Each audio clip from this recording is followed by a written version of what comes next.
This is back roads of Illinois server to farmers and ranchers in central Illinois and the Midwest.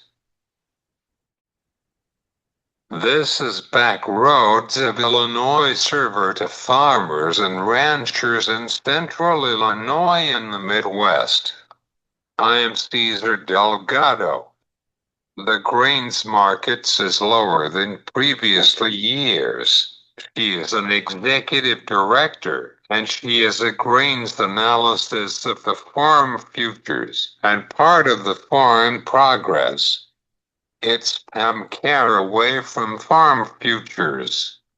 This is back roads of Illinois server to farmers and ranchers in central Illinois and the Midwest. The grains markets is lower than previously years. She is an executive director, and she is a grains analysis of the farm futures and part of the farm progress. It's Pam Caraway from Farm Futures. Hey Pam, how are you? I'm good, Caesar. How are you doing today? I'm good in the cold. It's been cold down south too. We've been frozen. Pam, let's discuss about these lowest priced in the grains sector for right now with these news by the Department of Agriculture about the farmers' assistance and biofuel demand as well. What is the best way to be described in today's grains markets?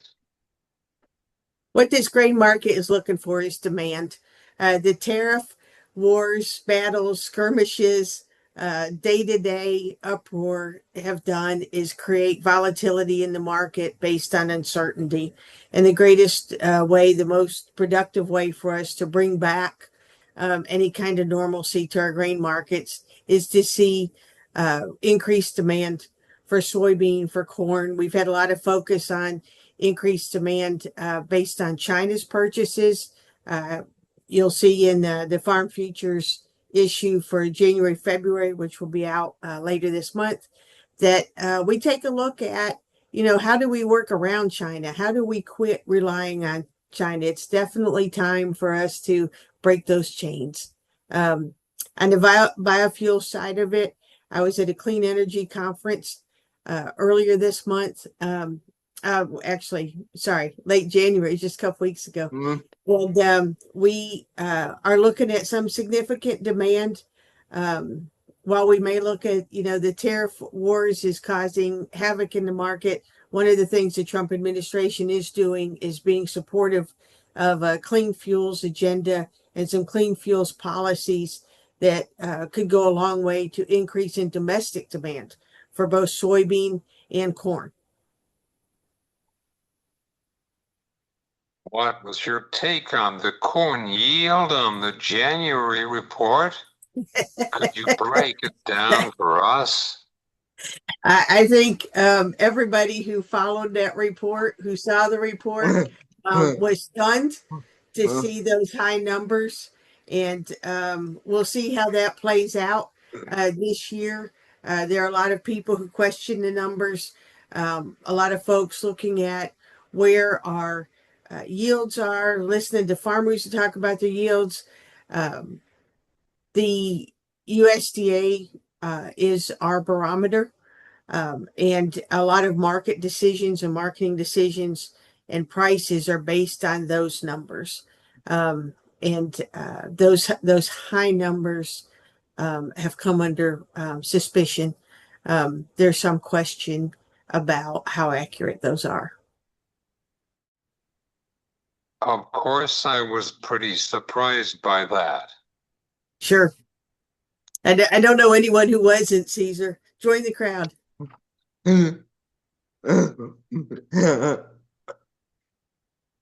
Yes. Do you have some thoughts about database like in the report from last month? Sure. there's been a lot of questions, and as I just noted, there are a lot of questions on why these surveys are done.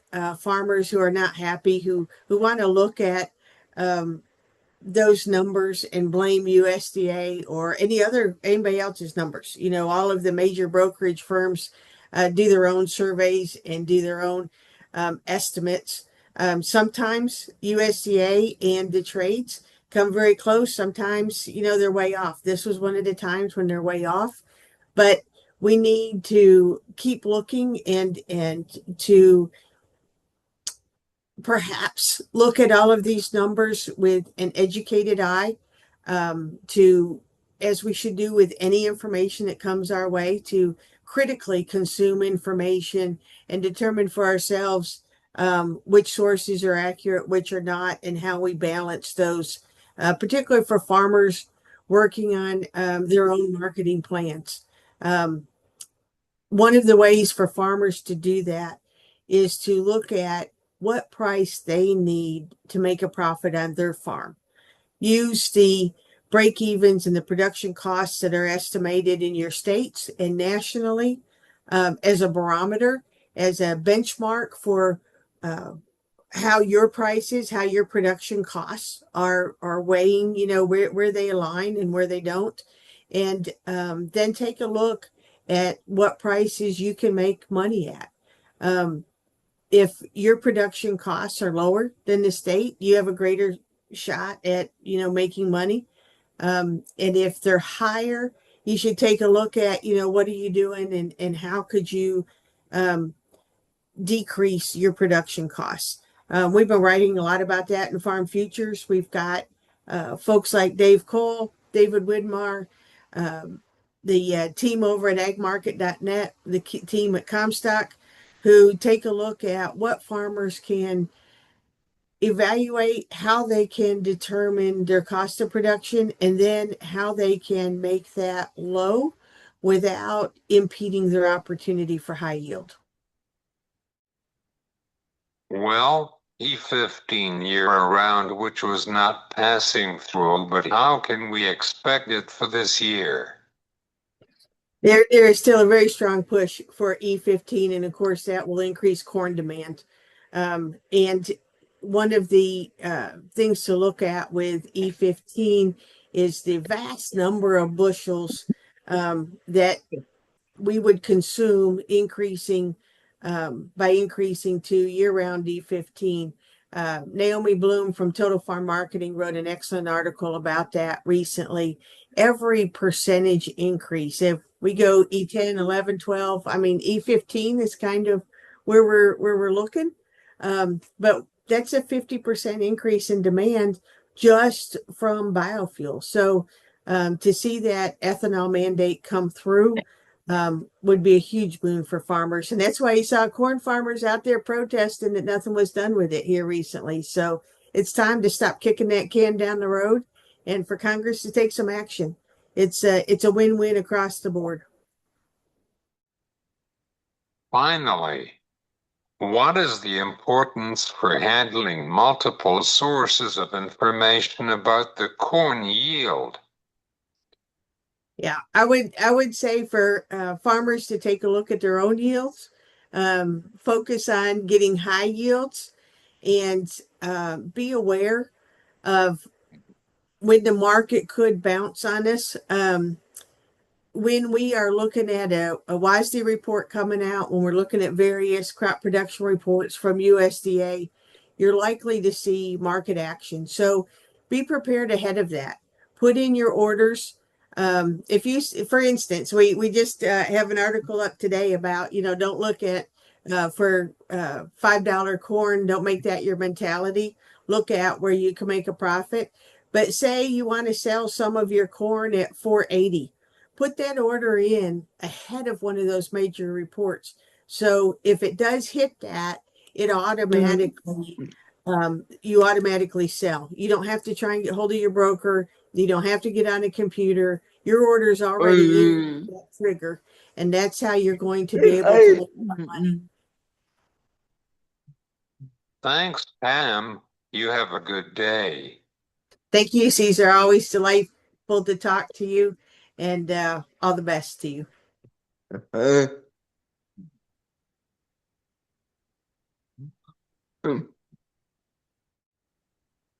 This is Pam Caraway from Farm Futures on Today. This has been Back Roads of Illinois.